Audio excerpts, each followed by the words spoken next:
नमस्कार सभी को, हिंदी कला केंद्र में आपका स्वागत है। अगर आप इस चैनल पर नए हैं तो पहले इसको सब्सक्राइब करें व बेल आइकन को दबाना ना भूलें ताकि नए वीडियो का नोटिफिकेशन सबसे पहले आपको मिले। बच्चों, इस वीडियो में हम अपूर्व अनुभव पाठ के अभ्यास प्रश्नों को करेंगे। पाठ से यासुकी चान को अपने पेड़ पर चढ़ाने के लिए तोतो चान ने अथक प्रयास क्यों किया? लिखिए। तोतो चान को मालूम था कि यासुकी चान को पोलियो है और वह अपने आप कभी किसी पेड़ पर नहीं चढ़ सकता। यासुकी चान के पास बाकी बच्चों की तरह निजी पेड़ भी नहीं था।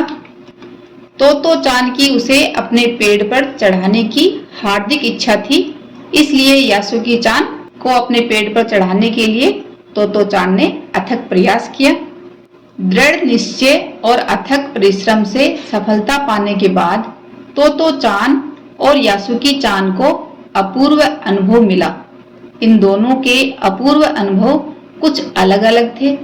दोनों में क्या अंतर रहे? लिखिए। तो ये हमने इस पाठ से जाना कि यासुकी चान ने पेड़ पर चढ़कर दुनिया की एक नई झलक देखी। ये उसके लिए अपूर्व अनुभव था। उधर तोतो चान ने जब अथक प्रयास करने के बाद यासुकी चान को अपने पेड़ पर चढ़ा दिया, तब उसे हार्दिक खुशी व आत्म संतुष्टि मिली। इसलिए दोनों में ये अंतर रहा, लेकिन दोनों के ही अनुभव अपूर्व थे। तो यासुकी चान पेड़ पर चढ़कर खुश था, वहीं तोतो चान उसे अपने पेड़ पर चढ़ाकर खुश थी।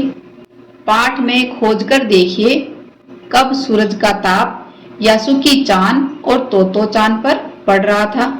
वे दोनों पसीने से तरबदर हो रहे थे। तो जब यासुकी चान और तोतो चान एक तिपाई सीढ़ी के द्वारा पेड़ की द्विशाखा तक पहुंच रहे थे, तब सूरज का ताप उन पर पड़ रहा था और उन्हें काफी पसीना आ रहा था। और कब बादल का एक टुकड़ा उन्हें छाया देकर कड़कड़ाती यानी तेज धूप से बचाने लगा था। तो जब तोतो चान अपनी पूरी ताकत से यासुकी चान को पेड़ की ओर खींच रही थी, तब एक बादल का बड़ा टुकड़ा बीच बीच में छाया करके उन्हें तीखी धूप से बचा रहा था। आपके अनुसार इस प्रकार परिस्थिति के बदलने का कारण क्या हो सकता है? तो मेरे अनुसार इस प्रकार परिस्थिति बदलने का कारण काले बादलों का एक जगह से दूसरी जगह जाना हो सकता है, जिन्होंने सूरज की धूप को थोड़ी देर के लिए रोक दिया होगा। तो आपने बच्चों आसमान में देखा होगा, कभी सूरज के सामने घने बादल आ जाते हैं तो छाया हो जाती है, और जब वो बादल वहां से हट जाते हैं तो तेज तीखी धूप आती है। यासुकी चान के लिए पेड़ पर चढ़ने का यह अंतिम मौका था। इस अधूरे वाक्य को पूरा कीजिए। यहाँ पर क्या आएगा और लिखकर बताइए कि लेखिका ने ऐसा क्यों लिखा होगा कि यासुकी चान अपने आप पेड़ पर चढ़ने में असमर्थ था और तोतो चान इतना जोखिम उठाकर उसे बार बार पेड़ पर चढ़ाने की कोशिश नहीं कर सकती थी। क्यों नहीं कर सकती? साथ ही तोतो चान अपनी माँ को बिना बताए ये काम कर रही थी। ये दोनों ही काम वह दोबारा नहीं कर सकती थी, इसलिए लेखिका ने ऐसा लिखा होगा।